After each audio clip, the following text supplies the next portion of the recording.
Chapter 14. When, at the conclusion of my first 10 days term in the jacket, I was brought back to consciousness by Dr. Jackson's thumb pressing open an eyelid, I opened both eyes and smiled up into the face of Warden Atherton. "Too cussed to live and too mean to die," was his comment. "The 10 days are up, Warden," I whispered. "Well, we're going to unlace you," he growled. "It is not that," I said. "You observed my smile. You remember we had a little wager. Don't bother to unlace me first. Just give the Bull Durham and cigarette papers to Morell and Oppenheimer. And for full measure, here's another smile." "Oh, I know your kind," standing, the warden lectured. "But it won't get you anything. If I don't break you, you'll break all straitjacket records." "He's broken them already," Dr. Jackson said. "Whoever heard of a man smiling after 10 days of it?" "Well and bluff," Warden Atherton answered. "Unlace him, Hutchins." "Why such haste?" I queried, in a whisper. Of course, for so low had life ebbed in me that it required all the little strength I possessed and all the will of me to be able to whisper even. "Why such haste? I don't have to catch a train, and I am so confounded comfortable as I am that I prefer not to be disturbed." But unlace me they did, rolling me out of the fetish jacket and upon the floor, an inert, helpless thing. "No wonder he was comfortable," said Captain Jamie. "He didn't feel anything. He's paralyzed." "Paralyzed your grandmother?" sneered the warden. "Get him up on his feet and you'll see him stand." Hutchins and the doctor dragged me to my feet. "Now let go," the warden commanded. Not all at once could life return into the body that had been practically dead for 10 days, and as a result, with no power as yet over my flesh, I gave at the knees, crumpled, pitched sidewise, and gashed my forehead against the wall. "You see," said Captain Jamie. "Good acting," retorted the warden. "That man's got nerve to do anything." "You're right, Warden," I whispered from the floor. "I did it on purpose. It was a stage fall. Lift me up again, and I'll repeat it.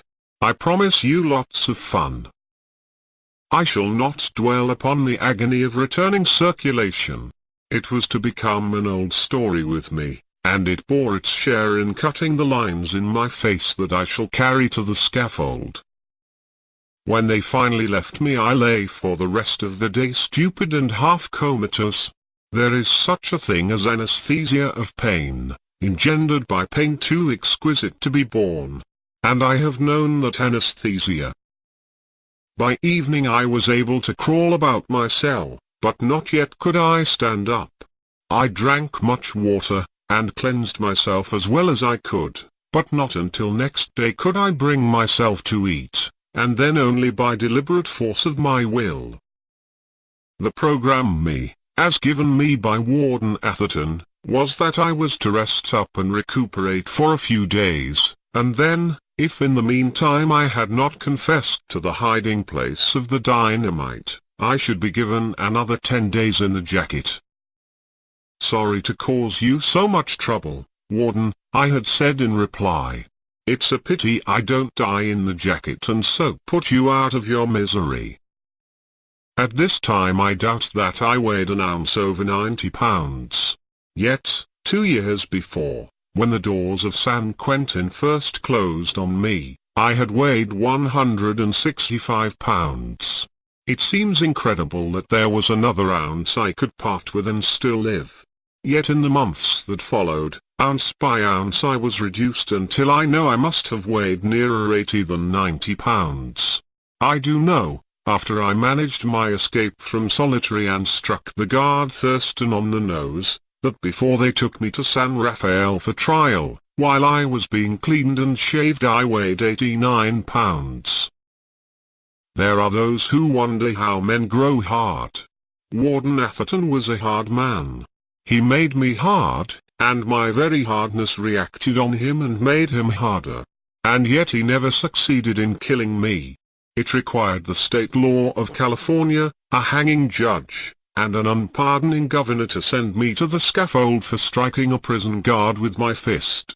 I shall always contend that that guard had a nose most easily bleedable. I was a bat-eyed, tottery skeleton at the time. I sometimes wonder if his nose really did bleed. Of course he swore it did, on the witness stand. But I have known prison guards take oath to worse perjuries than that. Ed Morrell was eager to know if I had succeeded with the experiment, but when he attempted to talk with me he was shut up by Smith, the guard who happened to be on duty in solitary.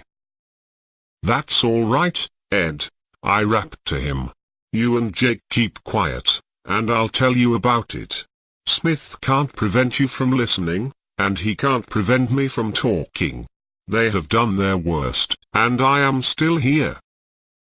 "Cut that out, standing," Smith bellowed at me from the corridor on which all the cells opened. Smith was a peculiarly saturnine individual, by far the most cruel and vindictive of our guards. We used to canvass whether his wife bullied him or whether he had chronic indigestion. I continued rapping with my knuckles, and he came to the wicket to glare in at me. "I told you to out that out," he snarled.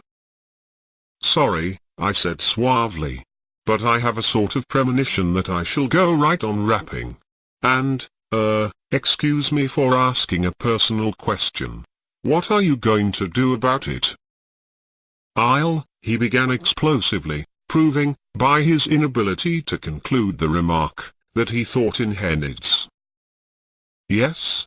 I encouraged. "Just what, pray?" "I'll have the warden here," he said lamely. "Do, please. A most charming gentleman, to be sure.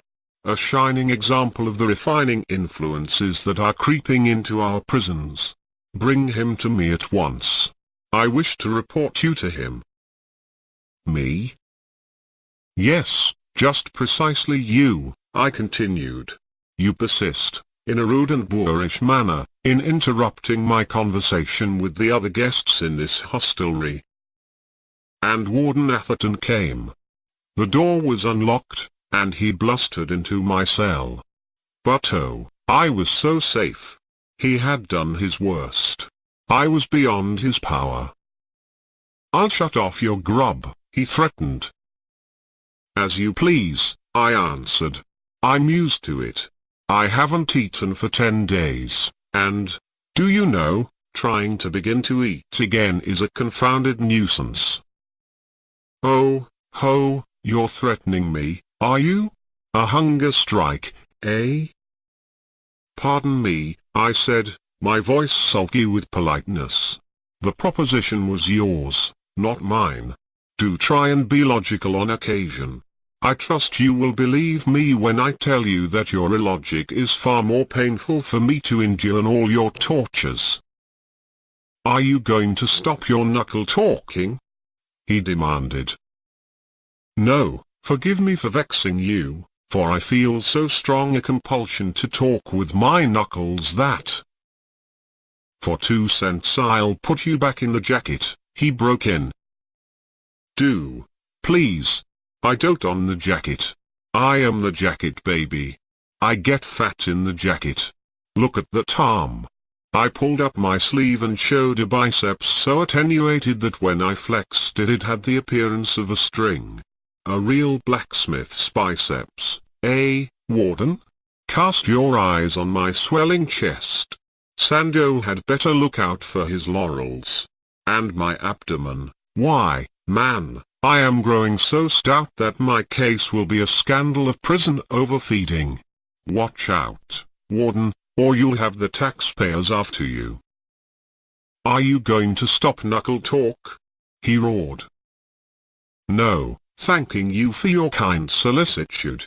On mature deliberation I have decided that I shall keep on knuckle talking." He stared at me speechlessly for a moment, and then, out of sheer impotency, turned to go. "One question, please." "What is it?" he demanded over his shoulder. "What are you going to do about it?" From the choleric exhibition he gave there and then, it has been an unceasing wonder with me to this day that he has not long since died of apoplexy. Hour by hour, after the warden's discomfited departure, I rapped on and on the tale of my adventures. Not until that night, when Pie-Face Jones came on duty and proceeded to steal his customary naps, were Morell and Oppenheimer able to do any talking. "Pipe dreams," Oppenheimer rapped his verdict. "Yes," was my thought, "our experiences are the stuff of our dreams." "When I was a night messenger I hit the hop once," Oppenheimer continued. "And I want to tell you, you haven't anything on me when it came to seeing things. I guess that is what all the novel writers do, hit the hop so as to throw their imagination into the high gear." But Ed Morell, who had traveled the same road as I, although with different results, believed my tale. He said that when his body died in the jacket, and he himself went forth from prison, he was never anybody but Ed Morell. He never experienced previous existences. When his spirit wandered free, it wandered always in the present. As he told us, just as he was able to leave his body and gaze upon it lying in the jacket on the cell floor, so could he leave the prison, and, in the present, revisit San Francisco and see what was occurring. In this manner he had visited his mother twice, both times finding her asleep. In this spirit roving he said he had no power over material things.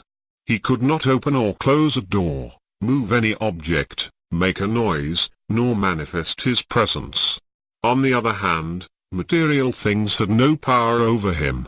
Walls and doors were not obstacles. The entity, or the real thing that was he, was thought, spirit. The grocery store on the corner, half a block from where Mother lived, changed hands, he told us. I knew it by the different sign over the place. I had to wait 6 months after that before I could write my first letter, but when I did I asked Mother about it. And she said yes, it had changed. "Did you read that grocery sign?" Jake Oppenheimer asked. "Sure thing I did," was Morell's response. "Or how could I have known it?" "All right," rapped Oppenheimer the unbelieving. "You can prove it easy. Sometime, when they shift some decent guards on us that will give us a peep at a newspaper, you get yourself thrown into the jacket, climb out of your body, and sashay down to little old Frisco.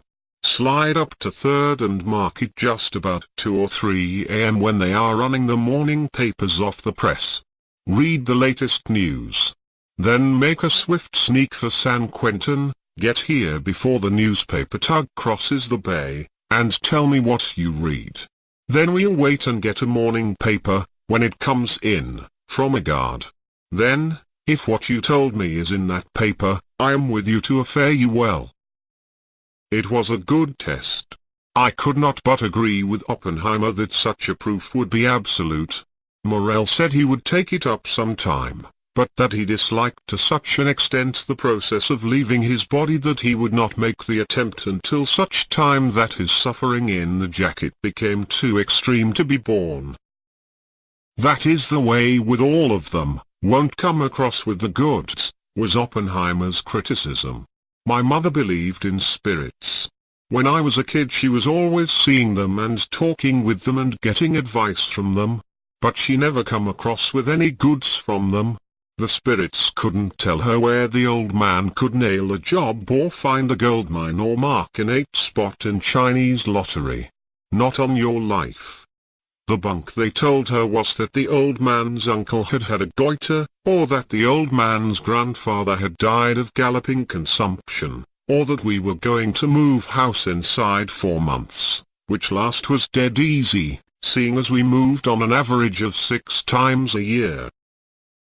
I think, had Oppenheimer had the opportunity for thorough education, he would have made a Marinetti or a Heckle.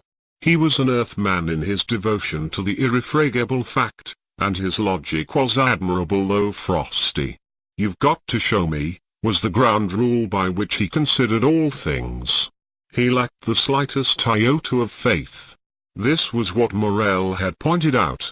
Lack of faith had prevented Oppenheimer from succeeding in achieving the little death in the jacket. You will see, my reader, that it was not all hopelessly bad in solitary. Given three minds such as ours, there was much with which to while away the time.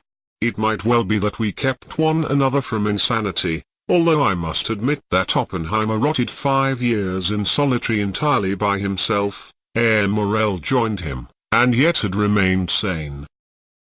On the other hand, do not make the mistake of thinking that life in solitary was one wild orgy of blithe communion and exhilarating psychological research. We had much and terrible pain. Our guards were brutes, your hangdogs, citizen. Our surroundings were vile. Our food was filthy, monotonous, innutritious. Only men, by force of will, could live on so unbalanced a ration. I know that our prize cattle, pigs, and sheep on the university demonstration farm at Davis would have faded away and died had they received no more scientifically balanced to ration than what we received. We had no books to read. Our very knuckle talk was a violation of the rules. The world, so far as we were concerned, practically did not exist. It was more a ghost world. Oppenheimer, for instance, had never seen an automobile or a motorcycle. News did occasionally filter in, but such dim, long after the event, unreal news. Oppenheimer told me he had not learned of the Russo-Japanese War until 2 years after it was over. We were the buried alive, the living dead. Solitary was our tomb, in which, on occasion, we talked with our knuckles like spirits rapping at a séance. News. Such little things were news to us. A change of bakers, we could tell it by our bread. What made Pie-Face Jones lay off a week? Was it vacation or sickness? Why was Wilson, on the night shift for only 10 days, transferred elsewhere? Where did Smith get that black eye? We would speculate for a week over so trivial a thing as the last. Some convict given a month in solitary was an event. And yet we could learn nothing from such transient and oft-times stupid Dantes who would remain in our inferno too short a time to learn knuckle talk ere they went forth again into the bright wide world of the living. Still, again, all was not so trivial in our abode of shadows. As example, I taught Oppenheimer to play chess.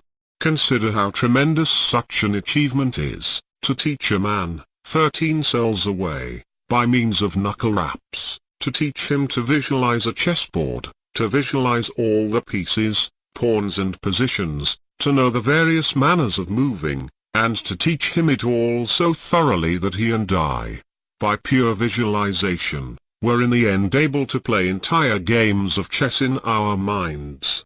In the end, did I say?